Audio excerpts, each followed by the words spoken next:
You guys, it's Mary. And Emma. We invite you guys to like, Subscribe, share, and comment down below this day. We are reviewing season 3, episode 9 of Love Is Blind. You guys, and we are going to get right into it. All, we're going to basically kind of start off with who? Brennan and Alexa. They went to go get his. I don't know if this is called the yarmulke. And but it's the hat they put on the head, and it means that God is above you or with you. And he showed him the glass that he got to press down. But he also told her, look, if you ever divorce my daughter, you have to take care of her. Says that you got to take care of her. You got to take care of the kids, provide for her, all of that.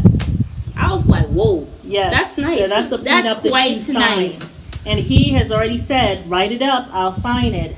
Yeah, so, and he's also saying he's converting too and everything. Right, gonna convert. Which I think is really nice that he just loves her that much that he's willing to do it. And he also said that the children are going to be Jews. Yes, because they follow the mother. He's fine with that, too. He's also fine with that. So, I think that's cool. I learned a lot about Jews this time, which I thought was really, really cool. Because I really don't know much. I know about Christianity, but not about Judaism. But like he says, Brennan said he wasn't really, from what I he wasn't really that super into religion. Into his Christianity. So I guess it's easy for him to, move on. Which I think is a blessing. I'm very happy for her that she has a man who's willing to do that.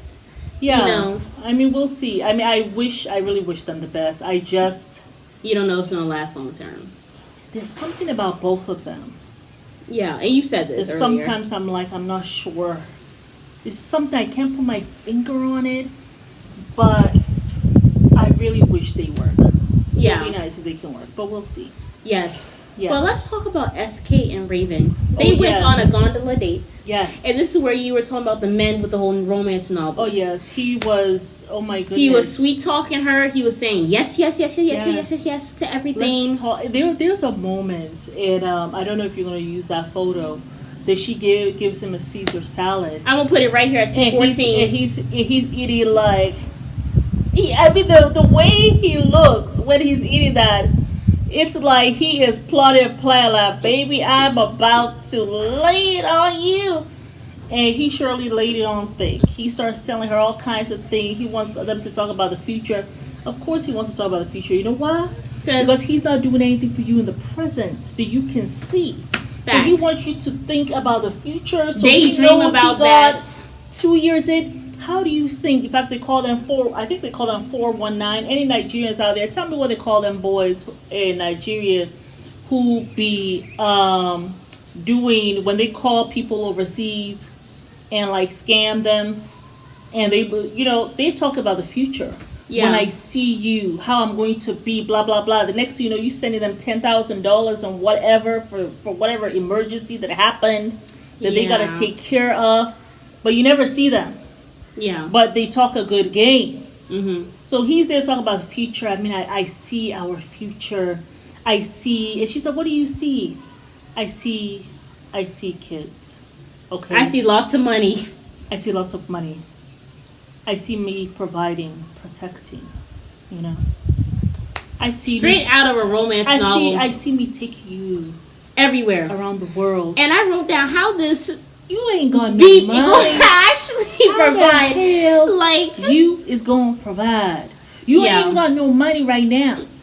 Like to even probably take her to the next state. I just feel like she's playing herself. Well, and she's like, I've never had this before. Someone, She says I'm in love with him 100%. I've never had a connection like this before. When he reaches to me emotionally, because the guys that you've been with, they just see your body, and that's all they're about. But here's a guy tapping into your emotional, because that's how he's going to get you. Well, I'm sure you told him that you have only had guys who've talked about you physically. Of course so he has decided to tap into her the Raven way and be emotional. You know what I'm saying? So that's what I think is going on. But I feel like when you don't know the culture, it's so easy for you to get fucked up, effed over. I mean, and it's not even about the culture anymore. This is just this man. I mean, I said, SK, wow. And then he's like, I was very guarded. This is the mystery part in the novel.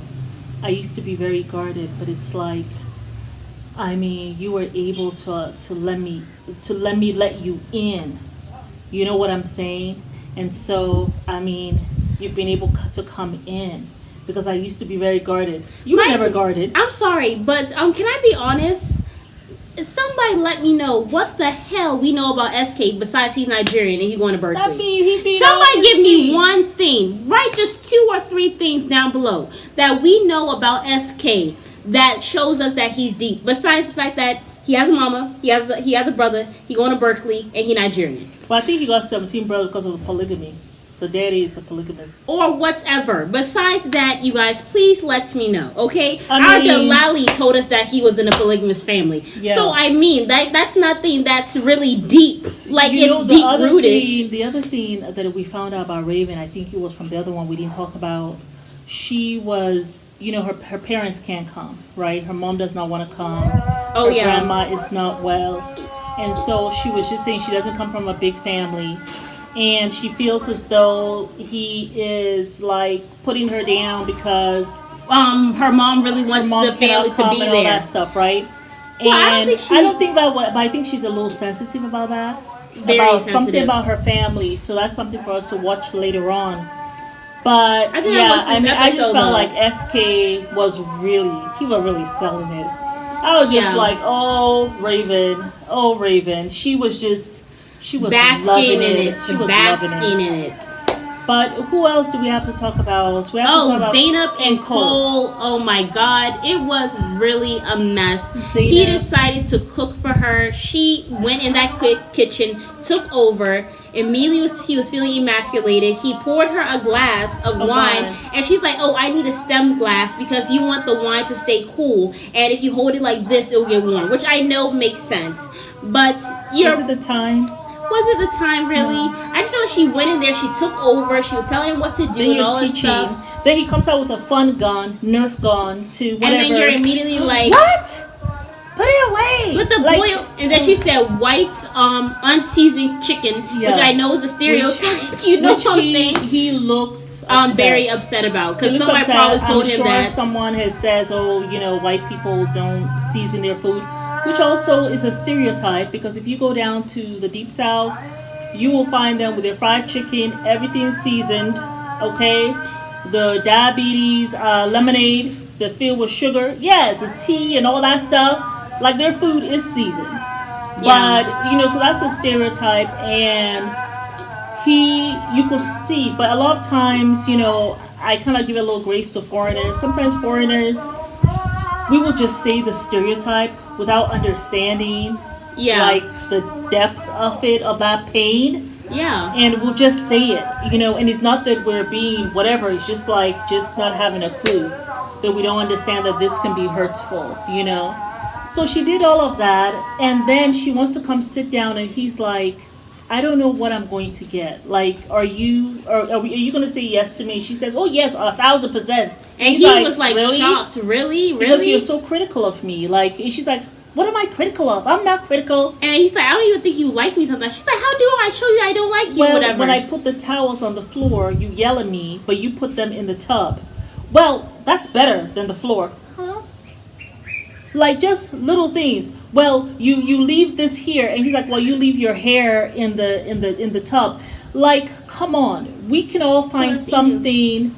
We can all find a problem with someone. Okay. We can all find a problem with someone. We always can do that, right? But we don't, and that's what he's saying. Yeah. And I don't think she heard him. Anything he was saying, she has something to say. And then she gets up, she's upset. He asked her if she bipolar because you're like this and this. And this is the problem with Zainab that I have. Yeah. Okay? So I don't know. Like, if I'm having a problem with it, I don't know how he dealing with it. So she gets up and leaves and he sits there. So we will see what happens with that. But I thought it was so wrong for him to say, are you bipolar? I want to know if she's bipolar. I do. I felt like... I actually do. I actually do. Because 1 minute you're critical as hell. Second minute, you want to marry me 1,000%? Really? Really? Then when I'm talking to you, you're telling me like I'm deflecting. You're deflecting. Like, and not answering my questions. Too much. Too much. But let's move on to the other person because mosquitoes are biting us. Who else? We already talked about Brina. Oh, Colleen and Matt. he decides to set up a dinner for her, and of course he is there going at her or whatever. Baby, about you how gonna say what are you gonna say? You gonna say yes or no? Well, first he was like, I know I have been kind of acting crazy or whatever, and I just want to show you that I have effort and all this stuff and everything. So he's doing that or whatever, but then in the same breath he wants to gaslight her and say, well, I need to know if you're serious and if you want to be in this or whatever. Are you gonna say yes or no? Are you gonna say yes or no? So now he's getting on her, and he's like, say it, just say it, just say it, just say it, just say it, say it. He says it like 5 times. And she says right now, she said, you know what, right now it's a hell no. Well, and now she said no, but really she wanted to say it's a hell motherfucking no. And then he's looking back at her, looking like a creep, like like just like it looked like if he could, he would slap her twice. I don't like the way he looks at her. Like I feel like I would feel very unsafe with Cole. Yes. With Max, I would feel very unsafe. I don't know how she's doing it. Nope. Because I mean, especially when it's this early in the relationship. Thank God that the cameras are around. Yes, because how are you like this early in the relationship? Like I would have an issue. Like it would be over before it even began. Colleen, you better say no, because if you don't, I myself am gonna snatch you from the altar. I better not see you guys at no reunion talking about how y'all still together, because I will be vomiting in my mouth. Because it's too much. It's too much. It's way too much. But yes, y'all, it's Mary. And I'm be sure to like, subscribe, share, and comment down below.